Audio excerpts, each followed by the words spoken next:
Buongiorno. Buongiorno. How do baby ducks learn how to walk?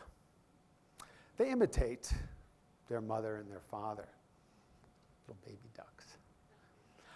Animals at all levels learn by imitation, including human beings. But the really cool thing about being human is we can choose who and what to imitate consciously. So if you're interested in creativity, you might want to imitate one of the most creative people who ever lived, Leonardo da Vinci. Leonardo was one of my childhood heroes, along with Superman. And I remember when I discovered that Superman was only a comic book character, but Leonardo was real. And the more I learned about him, the more amazing he became. I decided to go to the place where he was born. And I went to the place where he died, and I literally walked his footsteps and aimed to look at the world from his point of view. I read his notebooks over and over again. I went around the world, I viewed his works of art, I interviewed the great Leonardo scholars. I started dreaming about him. And from those dreams, 7 principles emerged. People say to me, did you come up with 7 principles because it's a good number for marketing? You know the magic number 7, plus or minus 2, it's the limit of short-term memory. But no, I tried to find an 8th principle. I couldn't do it. I tried to consolidate down to 6. It couldn't be done. There are 7 principles for thinking like Leonardo da Vinci, irreducible and complete. And we're going to explore the 3rd principle. Sensazione. Sensazione. Everybody say it for me, please, in your best Italian accent. Let me hear you. Sensazione. That's pretty good, but I need to see some gestures, everybody. Sensazione. Grazie mille. Leonardo said the 5 senses are the ministers of the soul. He trained his sensory awareness like an Olympic athlete trains their body for competition. But you know what Leonardo wrote 500 years ago in Tuscany? 500 years ago in Tuscany, Leonardo wrote that the average person looks without seeing, hears without listening, touches without feeling, breathes in without awareness of aroma or fragrance, eats without tasting, and talks without thinking. And that was 500 years ago in Tuscany, before the Kardashians and the Real Housewives of New Jersey. So how do we cut through the tsunami of spam and awaken the soul through the appreciation of beauty? This is one of the great ideas that makes us. The Renaissance was a rebirth of the Greek ideal of human power and potentiality, the search for truth, beauty, and goodness. I want to show you a picture. This is Leonardo's original sketch of the parachute. He invented it before anybody could fly. That's thinking ahead, yes?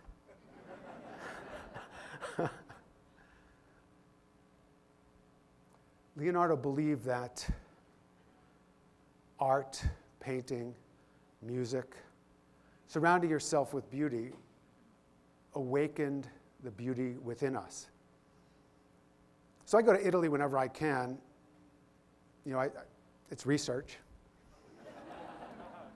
And I noticed, you know, the Italians have something they call la dolce vita. Do you know about this? La dolce vita, the sweet, soulful life. We just got back from France. In France, they have joie de vivre, the joy of living. So in Italy, they have la dolce vita. In France, they have joie de vivre. What do we have in the States? Happy hour? We need help, people. We need help, which is why we're here. So Leonardo, you may not have known that Leonardo was a musician. He was a singer. He called music the shaping of the invisible. And opera was born out of the Renaissance, out of the quest to go back to the original Greek theater at the Temple of Dionysus and understand how in the Greek theater they were able to so deeply move people. And there was a group in Florence called the Camerata, which was actually headed by Galileo's father. And it was from their research that opera was born. So I have asked my COO, my Chief Opera Officer, to come and bring you a taste of what this rebirth, this renaissance of this incredible sound happened to be. And I'll tell you a little bit about what you're going to hear. It's an aria by Handel, and it's called Ombra mai fu. It's the opening aria in the opera Xerxes, and as far as we know, this is the first sound that was ever broadcast on the radio. Reginald Fessenden was a former employee of Thomas Edison. Fessenden holds 500 patents in his own right, and he crafted the world's first radio broadcast, and he used a Thomas Edison phonograph to play a recording of the song that you are about to hear. So Deborah is going to be accompanied by Christian Newman. Christian is a composer and obviously a brilliant pianist. Let's give him a big warm welcome.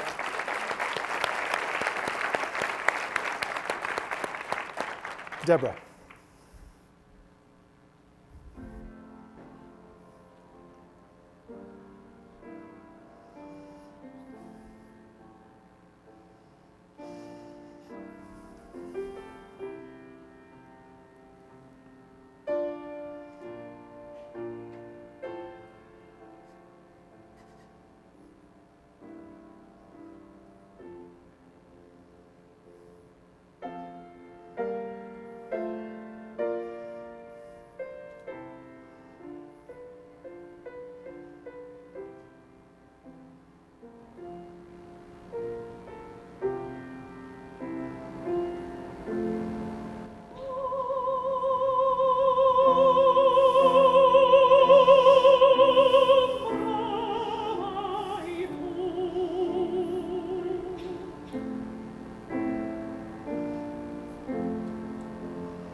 Yeah, you know, in our house we say it ain't over till the slim, good-looking lady sings. But it's not quite over yet. We also say, if it ain't Baroque, don't sing it. Can you handle that? So moving right along. So when we go to Italy, the thing we notice, our friends in Italy have a much greater sense of history than many of our friends here. They're the Romans, so they think back 1,000, 2,000 years. The other thing we observe is that they're much better at appreciating the present moment, especially around lunch and dinner time. Do you know when the pasta comes out, fresh tomato sauce, a little bit of fresh herbs, some basil, some pecorino cheese, maybe a few flakes of red pepper. Helps to have a beautiful Sangiovese wine. Of course, it's also lovely when there's a field of lavender with white butterflies dancing in it, and vineyards and olive groves and the magic of the Tuscan light. Everybody's fully present. Here we tend to skip lunch or have a quick box lunch because we're so busy creating the future. But what's so cool about being alive now is the invitation to be global Renaissance men and women, to learn from all the traditions of the world. All the wisdom is available to us now. All the music, the poetry, the literature, the cuisine. And of course, we're all committed to creating a more beautiful future for ourselves, our families, our communities, for the world. But the missing link for a lot of us is this ability to savor the present moment. You know, they call it mindfulness. And people get very serious about mindfulness. You know, they meditate and they're breathing and contemplating. And that's all good. I'm in favor of all that. But I think it's just so much more simple to be mindful if you surround yourself with beauty. It's why I married Deborah. But listening to beautiful music, appreciating beautiful art, the sunrise, the sunset. So I want to show you this image. This is the first painting we know of by Leonardo da Vinci. And actually, it's a painting by his teacher, Verrocchio. Because, you know, Leonardo had trouble in school. He couldn't sit still. He asked too many questions. He would have been diagnosed today as ADD, along with Einstein and Edison. So basically, his father sent him to vocational school. And Verrocchio ran this vocational school in Florence. Verrocchio is a beautiful Italian name, by the way. Ver is the root meaning truth, and occhio is Italian for eye. Verrocchio was the true eye who saw the incredible talent of the young Leonardo. So he asked Leonardo, in this painting of the baptism of Christ, he asked Leonardo, he said, Leo, finish up this angel in the corner for me here and touch up the background. So when Verrocchio came back and saw Leonardo's angel, it's the one with the longer curly hair, the first art historian, Giorgio Vasari, tells us that Verrocchio would never touch colors again. Now, the romantic interpretation of this, he was so moved by the exquisite beauty of Leonardo's angel, he just couldn't paint. The more realistic business interpretation is he said, I can now delegate the painting department to the young Leonardo. I can concentrate on the more profitable practice of sculpture. So when art historians, and scientists, when they analyze this painting, which is in the Uffizi Gallery, and by the way, part of your follow-up field trip assignment of today's talk is to go to the Uffizi in Florence and see this for yourself, because you'll see what Verrocchio saw. You'll see that this angel not only jumps off the painting, it jumps out of the whole treasure house of the Uffizi as one of the most exquisitely beautiful things you'll ever see. And when they x-rayed this painting, Verrocchio's brushstrokes show up very heavy. He used lead in his paint. You could see lots of splotches everywhere. Leonardo used no lead.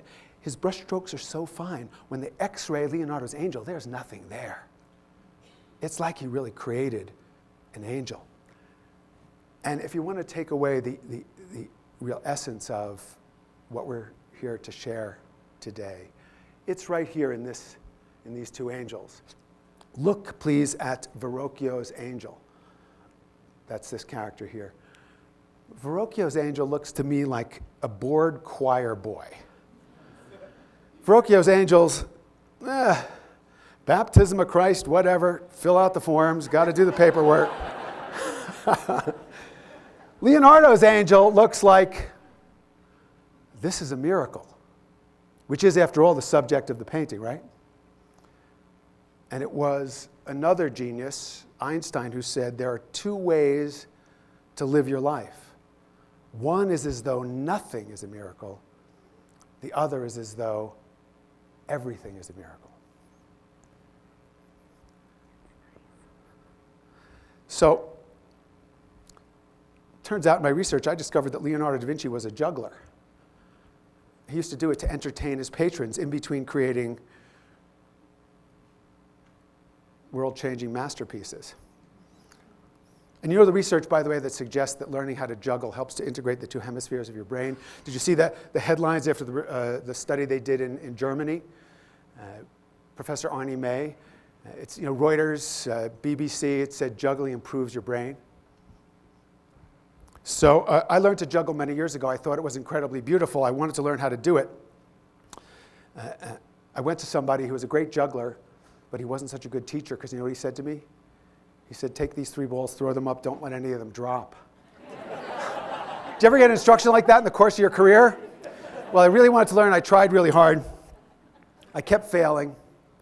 But then I had a little enlightenment experience that maybe you'll have too. If you contemplate this pattern, what is this pattern? It's the infinity pattern. It represents your infinite potential for creativity. The art critic Bernard Berenson said of Leonardo da Vinci that everything he touched turned to eternal beauty. It is our wish to bring a touch of that beauty to your life today. Thank you so much.